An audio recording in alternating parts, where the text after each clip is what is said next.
When you go even deeper into the Moors in Spain, who ruled for 700 years from around 700 AD to about 14, if I'm not mistaken, 14, 11, something up in there.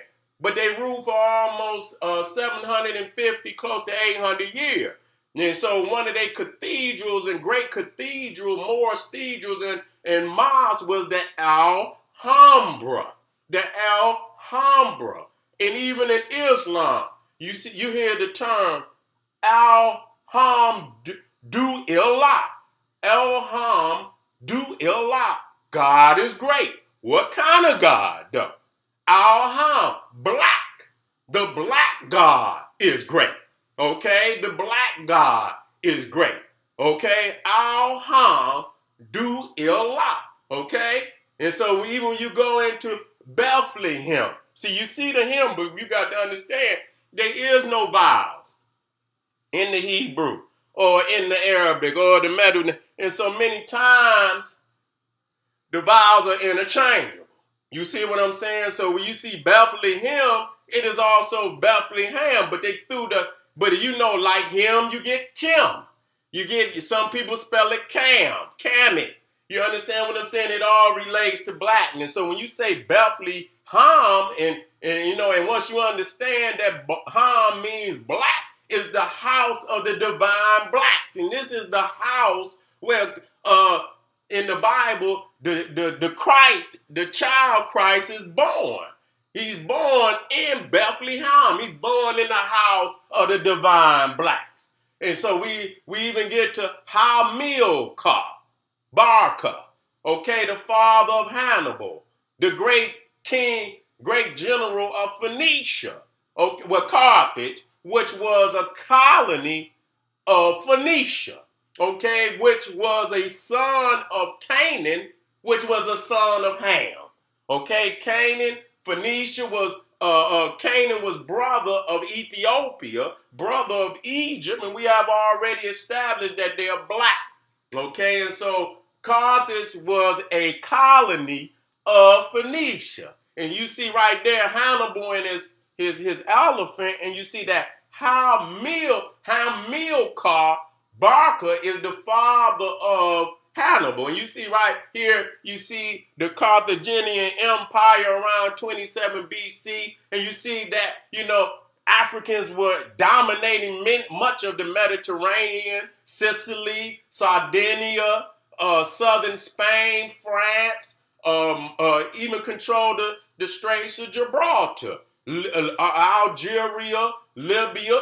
You see, we see that the black, in which is not something to be surprised of, since Africa is the motherland of black people anyway. So there's nothing, but, you know, today you might see a whole different picture. So it would, you know, it would amaze people to understand that this was once African stronghold. So the Hamites and Cushites were in Europe long before the Moors. And so you see here the African Synod writer Indus Kamit Kush. You see how he spells Kamit, Khamit, as the biblical encyclopedia made reference to Ham also being spelled Cham, Cham. And then you go to the ancient civilization Kambu Jadasia,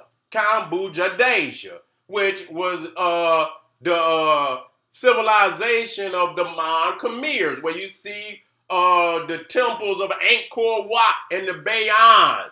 You see modern Cambodia, and we go even out of that, Cambodia. People don't understand. Coming out of Cambodia. You see what I'm saying? Kamit. You see what I'm saying? And you see right there, we see Angkor Wat. You understand?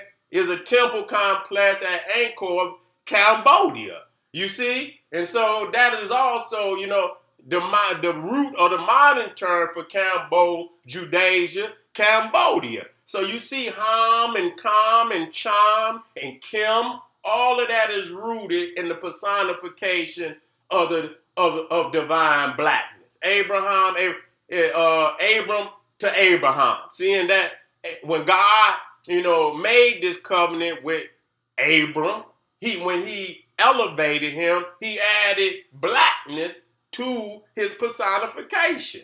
Which and so you see here, this is Genesis, if I'm not mistaken, I don't know exactly what chapter it is. If I'm not mistaken, it was 7, but we'll get to that. And it says, and I will establish my covenant between me and thee and thy seed after thee and their generations for an everlasting covenant to be a God unto thee and to be thy seed after thee.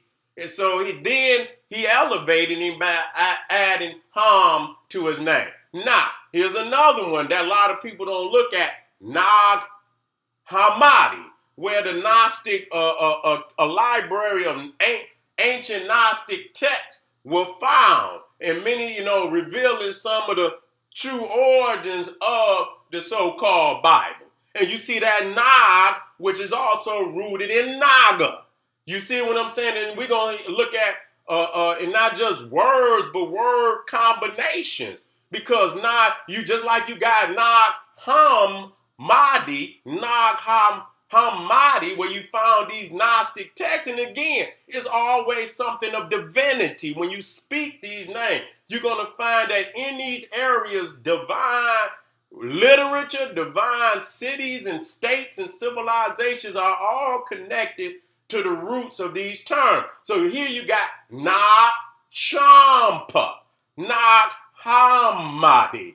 See, so the charm and the ham is actually, so this is actually the same word with different suffixes. Okay, you got some suffixes, the pa, cham, pa, or hammadi. These are all suffixes, but the true understanding is the ham and the charm, the nag. The Nag is Naga, representing the divine serpent, the king cobra, the queen cobra, and the serpent is divinity, creation, because we understand that serpents move in waves. And so because you see energy is always depicted in waves, I don't care if it's sound or solar, you see a serpentine movement of waves. And because energy is measured in waves, and the serpent's body is divinely moving in these personifications, and is connected with water. The Naga is a water serpent. So you see that the Nagas many times live near water. You see what I'm saying? And so you see here Nag Champa. And so you see here, this is one of the charms, and the peoples of Nag Champa was referred to as